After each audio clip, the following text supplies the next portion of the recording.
Hey YouTube, welcome back to our channel. My name is Elena. And I'm Björn. And we are Viking Age reenactors and living historians here to talk with you about your favorite Viking shows. Today we're making our way through Vikings Season 6, Part B, Episode 6. The near is not my fate. I cannot advise you, but I saw in your pocket a possible answer to your question. Eye for the boneless. So we are seeing the seer again.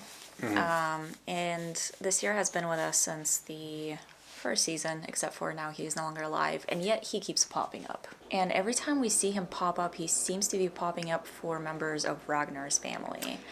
Yeah, like he's kind of like tied to them in a sense. Yeah. He has come to Lagertha when she was still alive. He has made his presence known to Ubba a few times this season, mostly to warn him about, you know, some impending doom coming up. And now he's coming to Ivar. And the thing that this makes me think a little bit now, thinking about it for a while, is a Fylgja, which is a type of a spirit. Yeah, it's almost like a similar kind of thing where it's like an aspect of one's soul, kind of, in like a very simplistic terms. Yeah, I mean, it's a little bit difficult to describe these things, honestly. Yeah, there's not much of like a modern context that we can put it in, because it's a very different concept than like what we're used to nowadays. I don't think there is really something that's like akin to it that we know. Yeah, so it's a little bit difficult for us to really wrap our minds around a lot of the times. But what we kind of know of Fylgjur is they're these spirits. They do always show up in female form, even when they're male spirits. With the seer, it's always been a little bit ambiguous. It's kind of seen as a male figure in life and death. And sometimes they are known to take on animal forms. But if they do take on animal forms, they still maintain some human features, like the eyes. You'd be able to tell that they have human eyes, right? In that respect. But they are seen a little bit like guardians. Sometimes they're described as ancestors that have passed, and they do have a tendency of attaching themselves to family lines. So in this case, Ragnar's family line, and they can come to the children and the grandchildren, and so on of descendants. And a lot of the times what they do is they warn them of, you know, foreboding things to come. Sometimes in dreams, like we've seen with Ubba, and sometimes in waking moments for those who have that second sight. Like I'm guessing with Ivar. Right. Yeah, I don't think that was a dream specifically that we saw. But I just find it like really interesting that they're finding a way to sort of interplay this into the show, and they've always been kind of good at it. I don't know if a Fylgja is something that they're going for here specifically, or a different type of a spirit, but this is kind of what it's making me think of. Yeah. So we do actually even have examples of like Fylgja kind of presenting themselves in the sagas as well.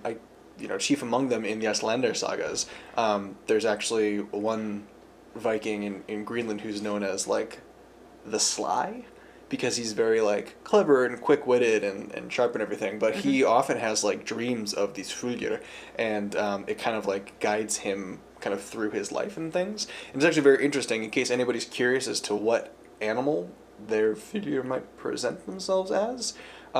It's an incredibly bad omen to see your own, and it was actually said that if you saw your own in a dream, it was foreshadowing of your imminent death. Oh. Yeah, which is what happens in the saga. He actually sees his own Fylgja as a form of, I believe it was a fox.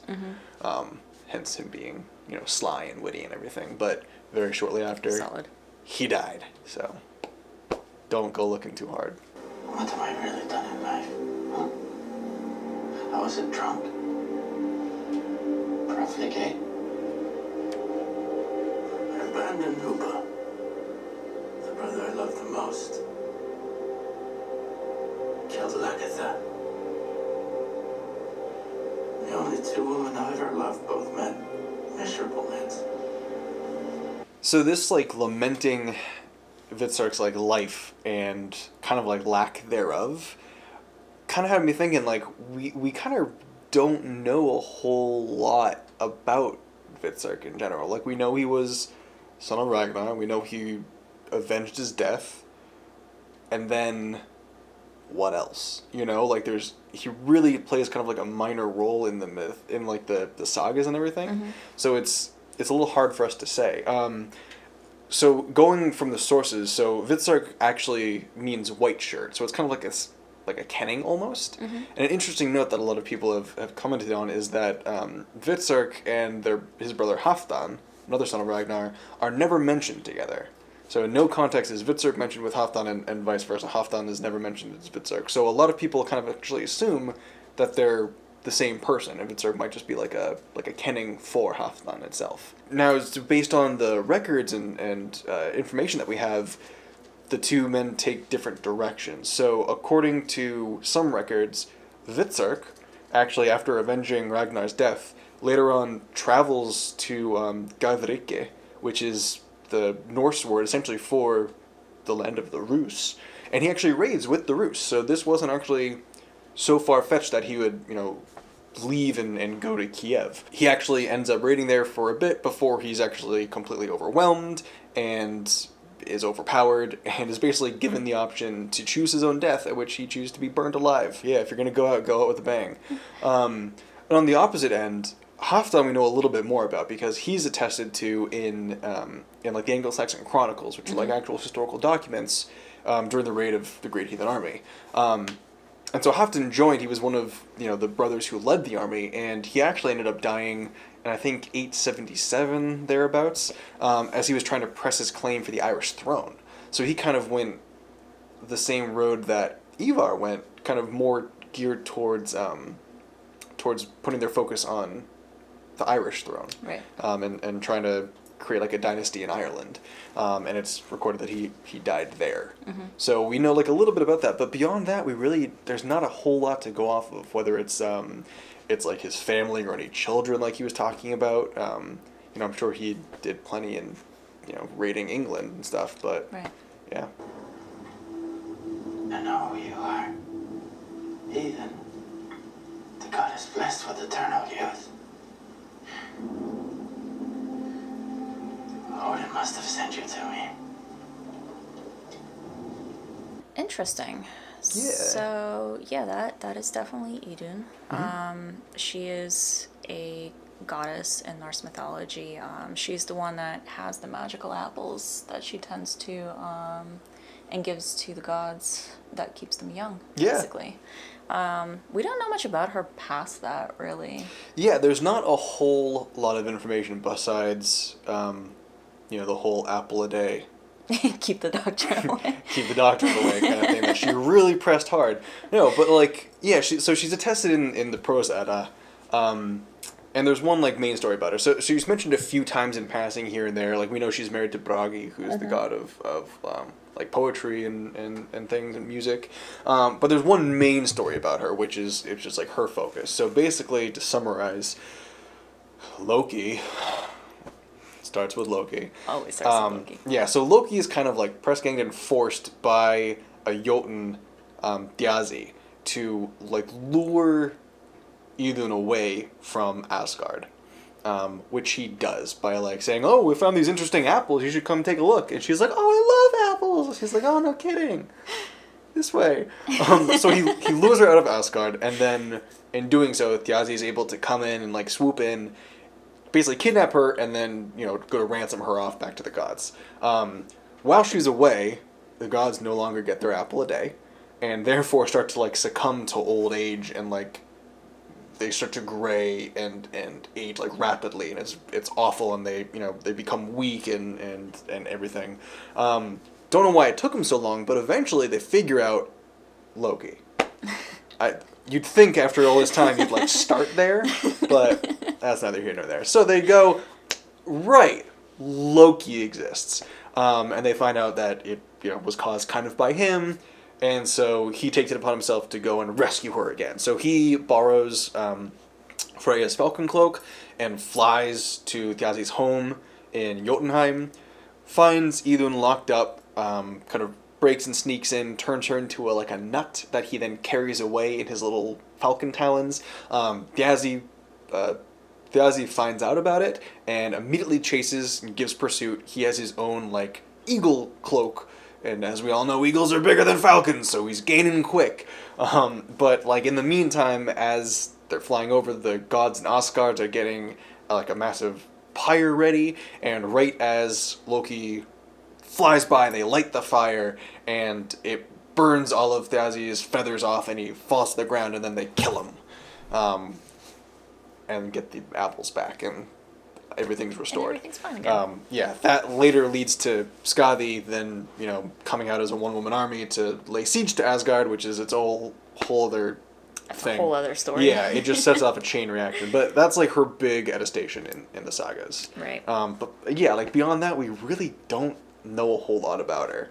Yeah. I don't think there was any mention of her like traveling Midgard or anything like Odin or Thor or like Heimdall would even do. Mm-hmm. But here we are. I mean, it makes sense, if some of the other gods did it makes sense that, all the gods possibly did at one point or another. Totally. I don't know why they chose her specifically to visit Hvitserk. Maybe it was sort of like a healing thing for him. Maybe as he's like lamenting, the life that he's lived and hoping that this isn't going to be the end for it. She comes in and kind of reminds him that he's still young and he still has time, and Exactly. it does feel like a healing thing.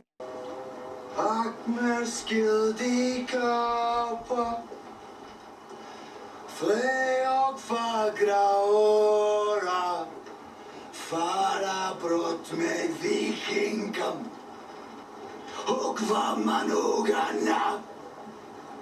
So this is actually really cool to me.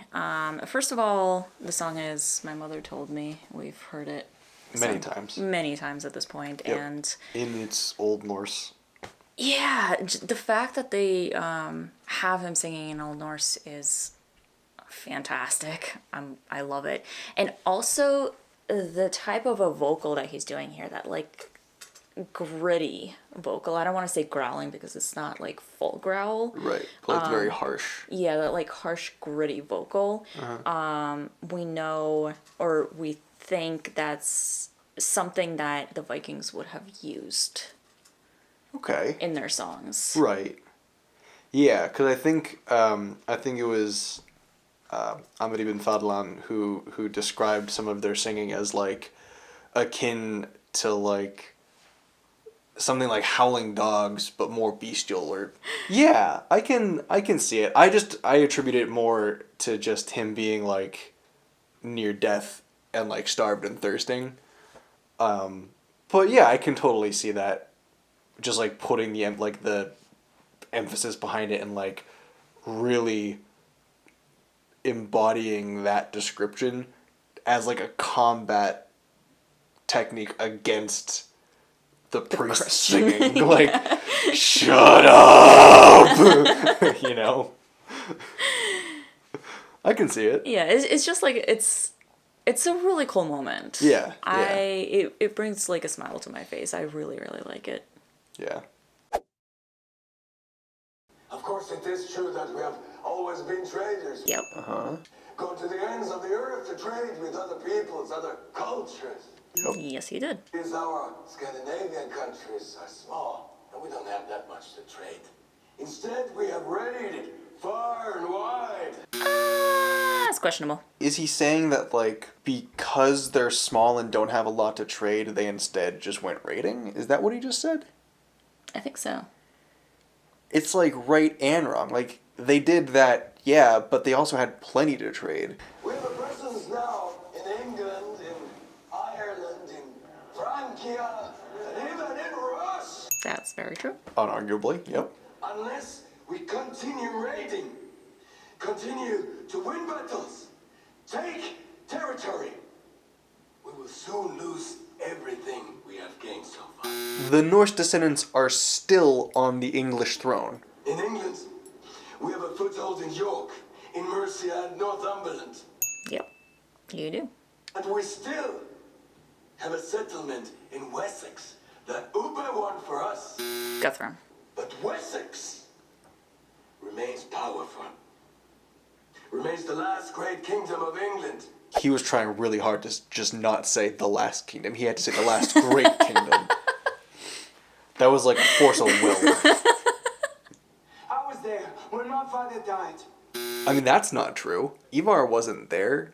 Ivar didn't see Ragnar die. He was taken away in a boat. So Ivar is just lying. Yep. Or the writers forgot what they did. Possibly. It's either option. Come with me and come to King Alfred. And come with me and come to England and all of its riches. Alright, so to quickly recap on this leg of history. Now, I don't really know exactly where we stand in terms of a date. Mm-hmm. It's hard to place with the show. But Early 10th century. yeah, Probably. you know, based on like some general information and like the inclusion of Oleg with the Rus and stuff, we can say like early 900s or so, something around there. So at this point in time, as we all know, Wessex is the last kingdom. So it's the last kingdom in England to fall to the Vikings. They're not without trying, because the Viking raiders have led multiple raids and everything like that, and they keep kind of getting repelled or not kind of faltering and not quite getting enough of a foothold to make it substantial. And they eventually get bored and go somewhere else that's an easier target. Alfred the Great is here, being a bad and trying to do all that he can to strengthen Wessex and keep the Vikings out and trying to rebuild England essentially from his one little base. He establishes like a peace with Guthrum after his many successes and victories in battle that creates like a tentative peace and allows people to like go home and stop attacking each other and, you know, setting up terms for law of like, hey, if you kill us, you have to pay us for it and stop after that. Yeah. You know, and in the meantime, Alfred goes in and creates like a lot of reforms in Wessex to basically repel what he knows is an imminent Viking threat. It seems like they replaced Guthrum with Ubba in this case. So Ubba is the one that forged the peace with Alfred, if I'm not mistaken. But especially here because they're mentioning that Ubba is the one that forged the peace and got them a piece of land there, Right. and they're able to stay there and do their thing and live in semi-peace. Now, this peace that they forged held for a while. It held until after Alfred's death, actually. Guthrum actually changed his name to Athelstan and became a Christian as part of it. as part of that treaty. And in here, from what I understand, Alfred is still alive, which means that the peace is still in place, which means that things should be pretty stable currently, or as stable as they're going to get. Yeah. And I'm wondering what is going to happen with Ivar's arrival. Yeah. Because I think they're about to blow all of that up. I feel like the environment in England is like calm but tense, like Yeah. all the time. And I am curious to see what's going to happen once they get there. Yeah. We do know, and we've talked about this before, Ivar, from what we know, probably died in England.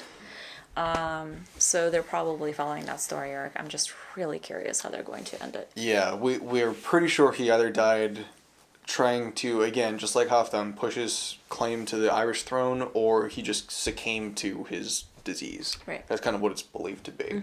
But yeah, I mean, at least they're, in a very roundabout way, getting there. So it really does seem like we are getting somewhere here. We're getting to, you know, the final character arcs and the wrap-ups of everybody, whether it's going to be their ultimate death or they find peace somewhere and live out their lives past this season. Doesn't seem what Ivar wants from anybody. Is a peaceful life. I think he wants everybody to die, is what it sounds like. But yeah, I am curious about how this is all going to end, and it seems like we're getting there at a pretty good pace at this point. Definitely. Yeah, it seems like in a very roundabout way we're eventually kind of getting back on the historical track. You know, it took them doing a whole circumnavigating of like the Mediterranean, but eventually they're coming back to England. So Yeah, they're getting there. And you know the funny thing is that the longer the season goes on, the more historically accurate-ish clothes I'm seeing on characters. Well, I like mean, the Greenlanders, at least, you know, people in Ubba's gang are sort of dressed a little bit more Viking-esque. And now with the extras in the scene where Harald and Ivar gave their speeches, I was seeing a lot of people in, you know, kirtles and dresses that could pass for Viking age clothes. So it's kind of funny that we're kind of coming roundabout to something that looks a bit more decent. coming full circle. Yeah. It took long enough, but I feel like eventually just throwing enough things out there, eventually you'll hit something, you know? So fair. So this is the difference. So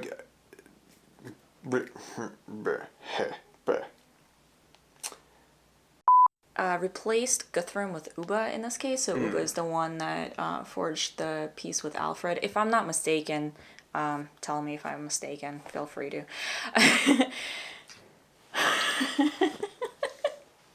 Thank you guys so much for watching. We hope you enjoyed it. If you did, hit the like button. If you're new to the channel, make sure to subscribe and hit the bell so you can be notified of our future videos. And we will see you in the next one.